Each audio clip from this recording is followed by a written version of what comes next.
આ વખતે ગુજરાતમાં સ્થાનિક સ્વરાજની ચૂંટણીઓમાં ભારતીય જનતા પાર્ટીને નર્મદા જિલ્લામાં મોટો ફટકો પડ્યો છે, કેમ કે નર્મદા સહિત તમામ આદિવાસી પટ્ટામાં જનતાએ જનાદેશ આમ આદમી પાર્ટી તરફી આપ્યો છે।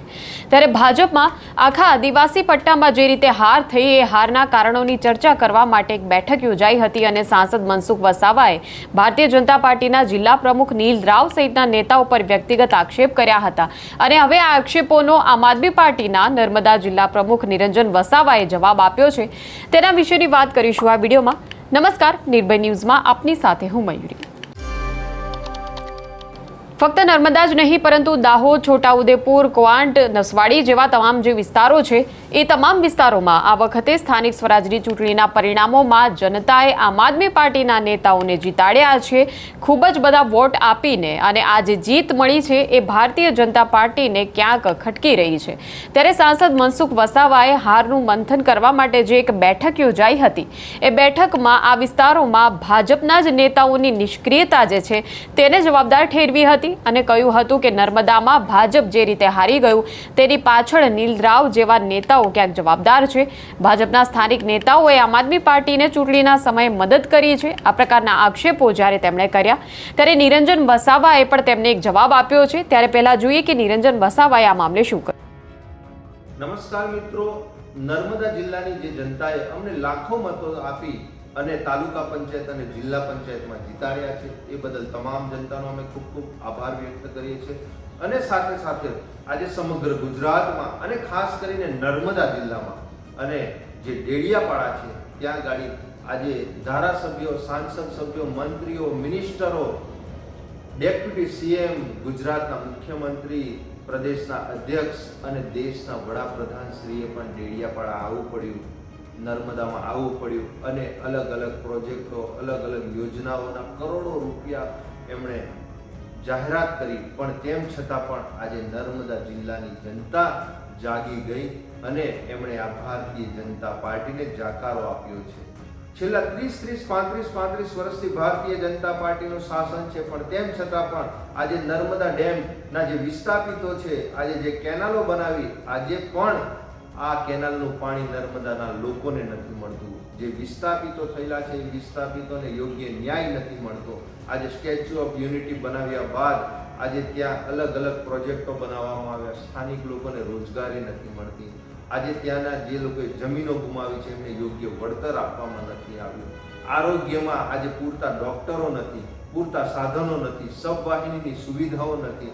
શિક્ષણની વાત કરીએ તો આજે શિક્ષકોની અછત છે, એક શિક્ષકથી શાળાઓ ચાલી રહી છે, જર્જરિત શાળાઓ છે, બાળકોને સારું ભોજન નથી મળી રહ્યું। આજે કુપોષિત બાળકો છે, આજે જંગલ જમીન ખેડતા જે ખેડૂતો છે એ લોકોને પણ આજે સનદની જમીન એ લોકો પોતે ખાતેદારો આજે નથી। આજે શિક્ષિત બેરોજગારોનો આજે ખૂબ મોટા પ્રમાણમાં એ છે। એ જ જોતા આજે ભારતીય જનતા પાર્ટીને નર્મદા જિલ્લાની જનતાએ જાકારો આપ્યો છે। અને સાથે સાથે આજે દાહોદ હોય, છોટાઉદેપુર હોય, કવાંટ હોય, કદવાલ હોય, નસવાડી હોય, વ્યારા, ઉમરપાડા, નેત્રંગ, વાલિયામાં પણ ખૂબ મોટા માર્જિનથી આમ આદમી પાર્ટી તાલુકા પંચાયત અને જિલ્લા પંચાયત આવનારા દિવસોમાં બનાવી રહી છે। એ જ આ ભારતીય જનતા પાર્ટીના જે નેતાઓ છે એ નેતાઓએ સાંસદ મનસુખ વસાવાએ કાલે મનોમંથન કર્યું અને મનોમંથનમાં એમણે ચૈતર વસાવાને, નિરંજન વસાવાને વ્યક્તિગત ટાર્ગેટ કરવામાં આવ્યા અને સાથે સાથે એમના ભારતીય જનતા પાર્ટીના નર્મદા જિલ્લાના પ્રમુખ નીલ રાવ અથવા હિતેશ વસાવા અથવા તો અર્જુનભાઈ ચૌધરી જે પ્રભારી શ્રી છે એમને વ્યક્તિગત ટાર્ગેટ કરવામાં આવ્યા। એ ક્યાં મોટા નેતાઓ છે? એ તો સામાન્ય લોકો છે।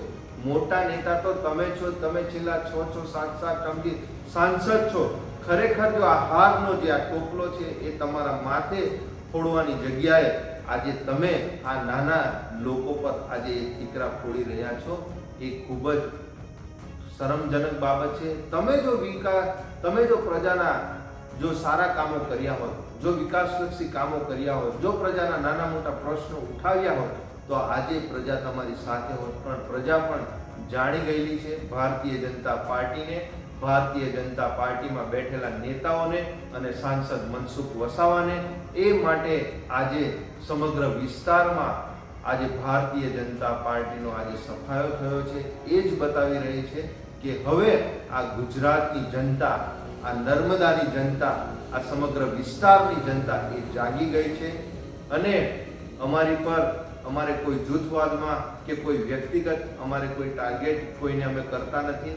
જે જનતાએ અમને આશા ને અપેક્ષા ની સાથે અમને જંગી બહુમતીથી તાલુકા પંચાયત, જિલ્લા પંચાયતમાં બેસાડ્યા છે, એમના અમે આવનારા દિવસોમાં જે પણ કોઈ નાના મોટા પ્રજાલક્ષી, વિકાસલક્ષી જે કામો હશે એ અમે ખૂબ સારી રીતે અમે એમના કામો કરીશું અને પ્રજાએ જે આશા અપેક્ષા રાખી છે એમને ખૂબ સારી રીતે અમે નિભાવીશું. નિરંજનભાઈ વસાવા, નર્મદા જિલ્લા પ્રમુખ, આમ આદમી પાર્ટી.